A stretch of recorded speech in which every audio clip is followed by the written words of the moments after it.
Assalamualaikum warahmatullahi wabarakatuh Sobat Santri Kalong semuanya. Kali ini kita akan membahas peranan para ulama, keilmuan, dan pandangan politiknya dalam pemerintah dan bernegara.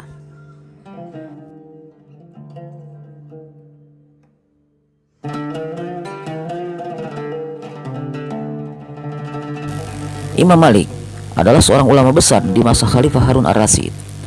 Namun beliau sangat kesal bila diundang untuk mengajar, meskipun yang mengundang adalah seorang raja.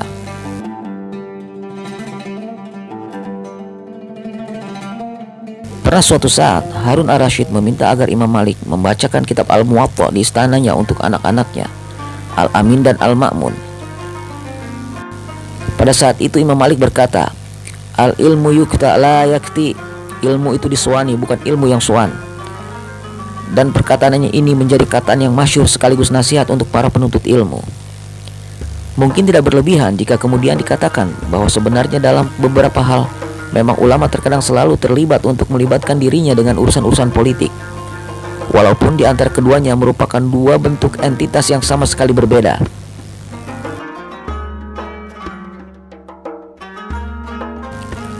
Ulama dalam terminologi Islam lebih memberikan dampak kemanfaatan kebaikan bagi seluruh umat, karena para ulama adalah mereka yang secara kepribadian memiliki pengetahuan yang luas serta keutamaan atau fadilah kelebihan dibanding kebanyakan manusia.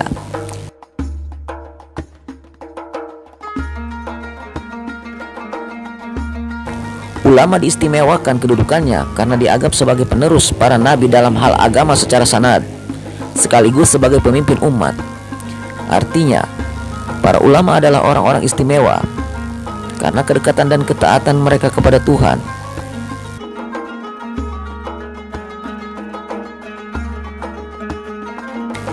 Innama yakhshallahu min ibadihi al-ulama, innallaha azizun ghafur. Sesungguhnya yang takut kepada Allah di antara hamba-hambanya hanyalah ulama. Sesungguhnya Allah Maha Perkasa lagi Maha Pengampun. Quran Surat Al-Fatir ayat 28.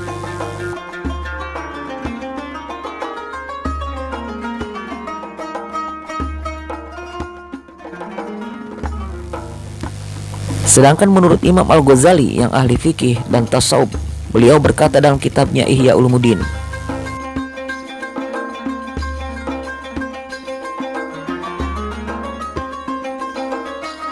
maka kedudukan ulama ahli fikih adalah pengajar bagi pemerintah dan pemberi petunjuk baginya menuju jalan mengatur masyarakat agar urusan keduniaan mereka menjadi teratur.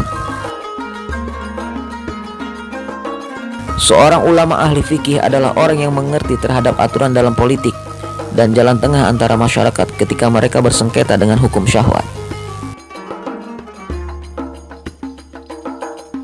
Sepengetahuanku, menurut Al-Ghazali, masalah ini tetap berkaitan dengan agama juga, meski tidak langsung, namun melalui perantara dunia.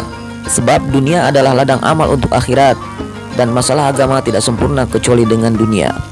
Ihya Ulumuddin.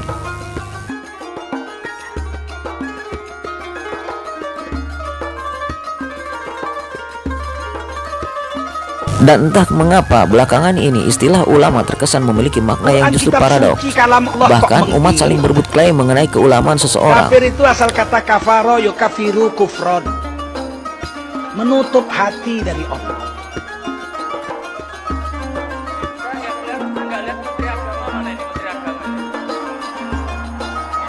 Seakan terdapat dua kategori ulama dalam pandangan realitas sosial kekinian.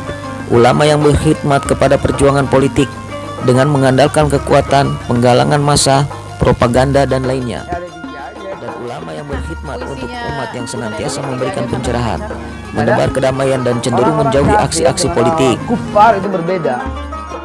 Kafir adalah orang-orang yang tidak mempercayai Allah dan Nabi Muhammad.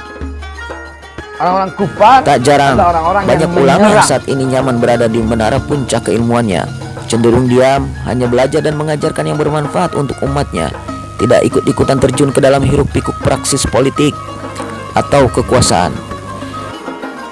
Rasulullah, sahabat detik dimanapun Anda berada, tolong sampai. Makna ulama sebagai pembimbing dan peneduh umat belakangan malah semakin dikaburkan oleh adanya dorongan-dorongan kepentingan pribadi yang mengedepankan sentimen ego dan nafsu keduniawian. ada di tangan khalifah. Tinggalkan proses penentuan hukum perundang-undangan buatan bersama para mujtahid yang telah digali dari sumber-sumber Islam. Inilah 4 perubahan yang harus kita lakukan, dan inilah 4 pilar khilafah. Oleh karena Istilah ulama dalam tradisi Islam dikenal sebagai sosok yang ditanamkan dalam hatinya rasa kasih sayang atau ruhama, karena mereka dianggap sebagai pembela dan pengayom umat. Para ulama juga merupakan umat pilihan atau akhyarul ummah, karena keluasan ilmunya dan kesalehannya melebihi rata-rata manusia kebanyakan. Bukan karena sombong, tapi keharusan. Karena begini ya, kalau kamu punya istri mau melahirkan, itu mesti nyari tulisan bidan. Dalam hal ini, tentu umat akan merasakan begitu damai dan tentramnya bersanding atau dekat dengan para ulama, bukan malah kecurigaan atau ketakutan terhadap mereka yang justru dipandang sebagai ulama. Imam Ahmad bin Hanbal, imamnya Ibnu Taimiyah. Kita tahu, ketika ajaran Islam memberikan posisi tinggi kepada para ulama, berarti mereka merupakan orang-orang pilihan yang mewarisi sifat-sifat kenabian, yang berjuang demi kemaslahatan umat. Ahli fathul qorib. Sehingga masyarakat itu susah nyari konsultan ahli fikih, karena santri Peloso tidak menulis di rumahnya ahli fathul wahab. Fil halal wal haram tasyaddatna. Jika kami meriwayatkan hadis mengenai halal Setidaknya haram, kenapa nyun sewu banyak kalau saya Terkait persoalan Ramadan yang memohonkan solusi dari Al-Quran dan Sunnah. Jadi, agak sedikit membingungkan jika saat ini ada sementara umat yang mengklaim sedang membela ulama. Karena seharusnya ulamalah yang membela umat, bukan sebaliknya. Wallahu a'lam.